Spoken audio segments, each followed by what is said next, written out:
Well, welcome everybody. It's truly an honor to host this historic event, and we welcome each and every one of you. Appreciate the attendance this morning, and for our elected officials to join us as well in beginning the kickoff of what is a remarkable proposition, and you will hear more about that as the morning unfolds. Mr. Speaker. Thank you. Good morning. I want to thank you all for joining us today as we talk about some critical challenges facing California with respect to our veterans. I especially want to thank Phil Landis and Veterans Village San Diego for allowing us to use this facility and for hosting this discussion today. In addition to providing housing, Veterans Village of San Diego assists homeless veterans battling substance use and abuse, issues of mental health, issues including all the issues that affect the men and women who have recently returned from Iraq and Afghanistan. Now, this is just one of the type of critical work that they do here, and we thank them for all their efforts. Today is the first of 4 town halls throughout the state that my colleagues and I will be convening to discuss issues of veterans' homelessness and veterans at risk of becoming homeless. We believe that this discussion is a key part of the solution that is included in Proposition 41. This is arguably one of the most important meetings we'll be holding. We chose to kick off our first town hall in San Diego because of the large proportion of veterans and active servicemen and women based here in San Diego. This community stands to be one of the greatest beneficiaries if the state passes Prop 41. Additionally, Veterans Village of San Diego is a special place for this discussion because it is here that Governor Brown signed AB 639 into law, placing Prop 41 on the ballot. Over the next hour, we'll be having a discussion about issues of homelessness and how Proposition 41 will be a great step towards working to end veterans' homelessness in California. Now, please join me in welcoming some important elected officials from throughout San Diego. First, to my immediate right, the Speaker-elect and current Majority Leader of the California Assembly, Assemblywoman Toni Atkins. Thank you.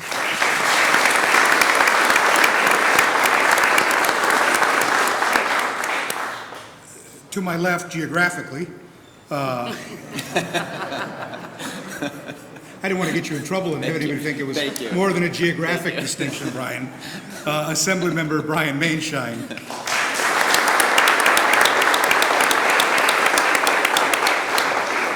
And to my right geographically, Assemblymember Shirley Weber.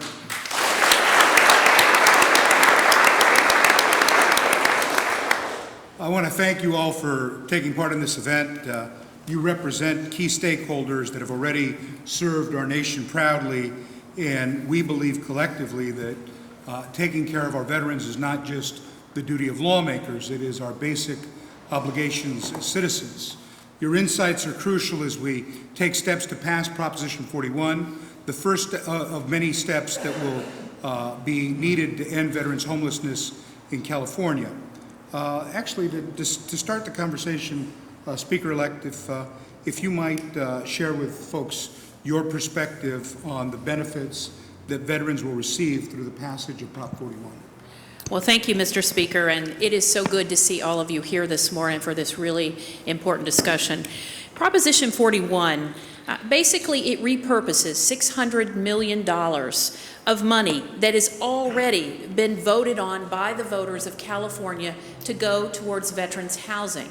It repurposes or redirects $600 million to go towards the type of housing that veterans actually need today. Not 10 years ago, not 15 years ago, when maybe our desire was to help veterans get into home ownership, farms, mobile homes, first-time homebuyer opportunities for our returning veterans.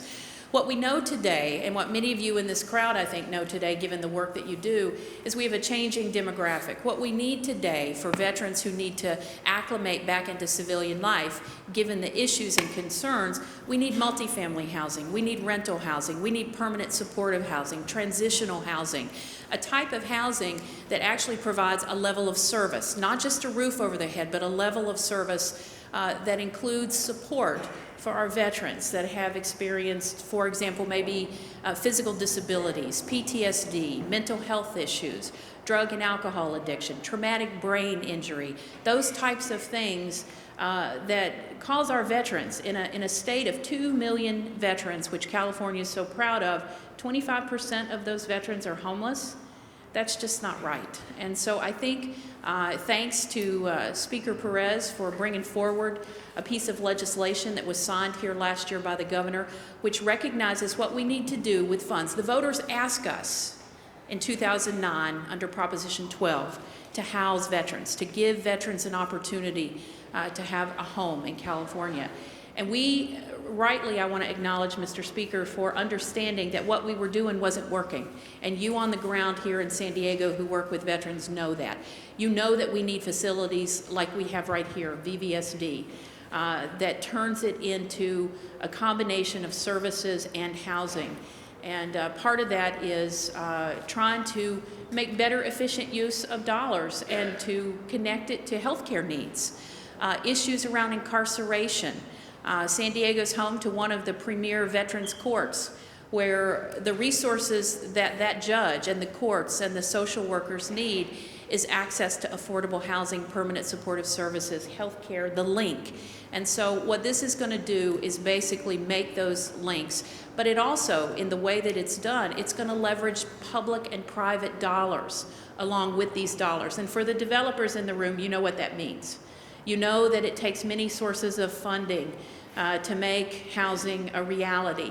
And so this is a way to leverage dollars, because when the state puts money on the line to help, it brings in the private investors, it brings in the banks, it brings in the private dollars that we need to make it work. So we think this is a more efficient use of taxpayer dollars that the voters have already said we need to be using to do this.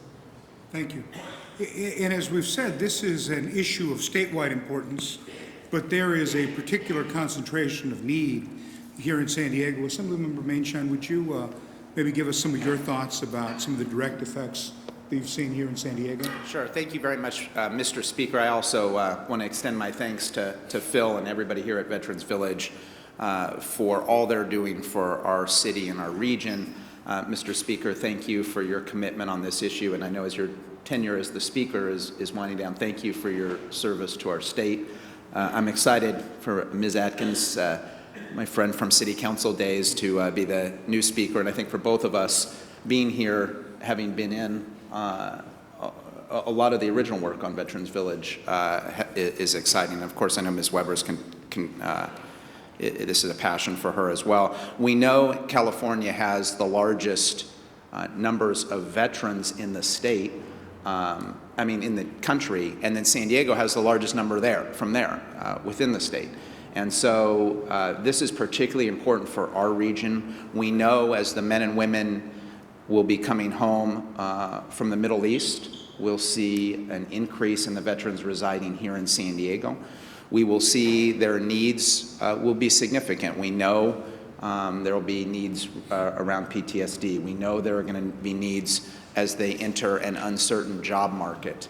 All of these things are going to be addressed by this bond. And I think for our region in particular, there's a huge need, and there is the huge opportunity for us as a city and as a county and as a larger region to really benefit from this. So I'm very pleased to be here to support this today. Thanks. One of the issues that we hear often is the fact that the state of California has to figure out how to pay for services, and providing housing to thousands of veterans is clearly one of those services.